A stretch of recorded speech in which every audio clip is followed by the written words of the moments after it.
সূরা আল কাহাফ। বিসমিল্লাহির রহমানির রহিম। রহমান রহিম আল্লাহ তাআলার নামে। আলহামদুলিল্লাহিল্লাযী আনজালা আলা আবদিহিল কিতাবা ওয়া লাম ইয়াজআল লাহু ইওয়াজা। সব তারিফ আল্লাহ তাআলার জন্য, যিনি তার একজন বিশেষ বান্দার প্রতি এই গ্রন্থ নাজিল করেছেন এবং তার কোথাও তিনি কোন রকম বক্রতা রাখেননি। একে তিনি প্রতিষ্ঠিত করেছেন সহজ সরল একটি পথের উপর, যাতে করে আল্লাহ তাআলার পক্ষ থেকে সে নবী তাদের জাহান্নামের আযাবের ব্যাপারে সতর্ক করে দিতে পারে এবং যারা ঈমানদার, যারা নেক কাজ করে, তাদের সে এ মর্মে সুসংবাদ দিতে পারে যে তাদের জন্য আল্লাহর দরবারে উত্তম পুরস্কার রয়েছে। এ দাবির পক্ষে তাদের কাছে কোনো জ্ঞান সম্মত দলিল প্রমাণ নেই। তাদের বাপ দাদাদের কাছেও এ ব্যাপারে কোনো যুক্তি ছিল না। এটা সত্যিই বড় একটি কঠিন কথা যা তাদের মুখ থেকে বের হচ্ছে। আসলে তারা জঘন্য মিথ্যা ছাড়া কিছুই বলেনি। হে নবী, যদি এরা এ কথার উপর ঈমান না আনে, তাহলে মনে হয় দুঃখ কষ্টে তুমি এর পেছনে নিজেকেই বিনাশ করে দেবে। যা কিছু এ জমিনের বুকে আছে, আমি তাকে তার জন্য শোভা বর্ধনকারী করে পয়দা করেছি, যাতে করে মানুষদের আমি পরীক্ষা করতে পারি যে তাদের মধ্যে কাজকর্মের দিক থেকে কে বেশি উত্তম। হে নবী, তুমি গুহা ও পাহাড়ের উপত্যকার অধিবাসীদের সম্পর্কে কি মনে করো? তারা আমার নিদর্শন সমূহের মধ্যে একটি বিস্ময়কর নিদর্শন ছিল। ঘটনাটি এমন হয়েছিল, কতিপয় যুবক যখন গুহায় আশ্রয় নিল এবং আল্লাহর দরবারে এই বলে দোয়া করল, হে আমাদের মালিক, একান্ত তোমার কাছ থেকে আমাদের ওপর অনুগ্রহ দান করো। আমাদের এই কাজকর্ম আঞ্জাম দেওয়ার জন্য তুমি আমাদের সঠিক পথ দেখাও। অতঃপর আমি গুহার ভেতরে তাদের কানে বহু বছর ধরে ঘুমের পর্দা লাগিয়ে রাখলাম। তারপর এক পর্যায়ে আমি তাদের ঘুম থেকে উঠিয়ে দিলাম, যাতে করে আমি একথা জেনে নিতে পারি তাদের দুদলের মধ্যে কোন দলটি ঠিক করে বলতে পারে যে তারা কতদিন সেখানে অবস্থান করেছিল। আমি তোমার কাছে তাদের বৃত্তান্ত সঠিকভাবে বর্ণনা করছি।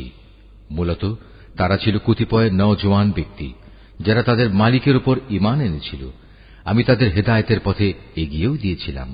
এরা হচ্ছে আমাদের স্বজাতির লোক, যারা তাকে বাদ দিয়ে অসংখ্য মাবুদের গোলামি গ্রহণ করেছে। তারা যদি সত্যবাদী হয়, তাহলে তারা স্পষ্ট দলিল নিয়ে আসে না কেন? তার চাইতে বড় জালেম আর কে, যে আল্লাহ তাআলার উপর মিথ্যা আরোপ করে? অতঃপর জোয়ানরা পরস্পরকে বলল, আল্লাহ তাআলা ছাড়া অন্যদের যারা মাবুদ বানায়, তাদের কাছ থেকে তোমরা যখন বিচ্ছিন্ন হয়ে চলেই গেলে, তখন তোমরা এখান থেকে বের হয়ে বিশেষ একটি গুহায় গিয়ে আশ্রয় নাও।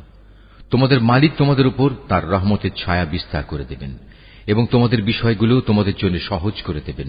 তুমি যদি সে গুহা দেখতে, তাহলে দেখতে পেতে তারা তার মধ্যবর্তী এক প্রশস্ত চত্বরে অবস্থান করছে।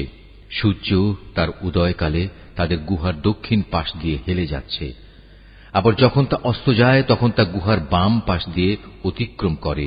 সূর্যের প্রখরতা কখনো তাদের কষ্টের কারণ হয় না। আসলে এই সবই হচ্ছে আল্লাহ তাআলার কুদরতের নিদর্শন। এই সব নিদর্শনের মাধ্যমে আল্লাহ তাআলা যাকে হেদায়েত দান করেন, সেই একমাত্র হেদায়েত প্রাপ্ত হয়, আর যাকে তিনি গোমরাহ করেন, সে কখনো কোনো পথ প্রদর্শনকারী ও অভিভাবক পেতে পারে না। তুমি যদি দেখতে, তাহলে তুমি তাদের ভাবতে তারা বুঝি জেগেই রয়েছে, যদিও তারা ছিল ঘুমন্ত। আমি তাদের কখনো ডানে কখনো বামে পরিবর্তন করে দিতাম। তাদের কুকুরটি গুহার সামনে তার হাত দুটি প্রসারিত করে পাহারারত অবস্থায় বসেছিল। তুমি যদি তাদের দিকে সত্যি উঁকি মেরে দেখতে, তাহলে তুমি অবশ্যই তাদের কাছ থেকে পেছন ফিরে পালিয়ে যেতে এবং তাদের এ আজব দৃশ্য দেখে তুমি নিঃসন্দেহে ভয়ে আতঙ্কিত হয়ে যেতে। তাদের আমি ঘুম থেকে উঠিয়ে দিলাম, যাতে করে তারা তাদের অবস্থান সম্পর্কে নিজেরা পরস্পরে জিজ্ঞাসাবাদ করে। কথা প্রসঙ্গে তাদের মধ্যে থেকে এক ব্যক্তি বলল, বলতো তোমরা এ গুহায় কতকাল অবস্থান করেছ? তারা বলল, বড় জোর একদিন কিংবা তার চাইতেও কম সময় আমরা এখানে অবস্থান করেছি। অতঃপর যখন তারা একমত হতে পারল না, তখন তারা বলল, তোমাদের মালিকই একথা জানেন তোমরা এ গুহায় কতকাল অবস্থান করেছ।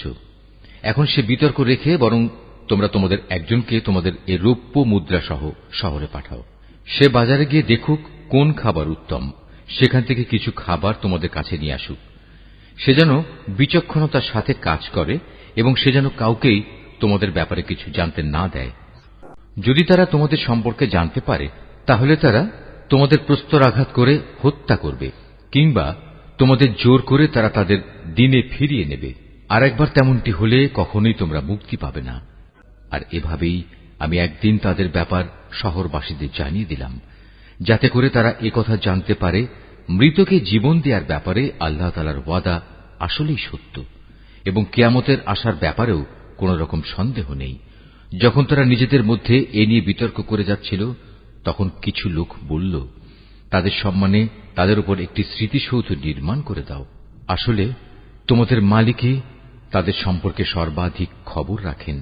অপরদিকে যেসব মানুষ তাদের কর্তব্য কাজের উপর বেশি প্রভাবশালী ছিল, তারা বলল, স্মৃতিসৌধ বানানোর বদলে চলো আমরা তাদের উপর একটি মসজিদ বানিয়ে দেই। سيقولون ثلاثة رابعهم كلبهم ويقولون خمسة سادسهم كلبهم رجما بالغيب ويقولون سبعة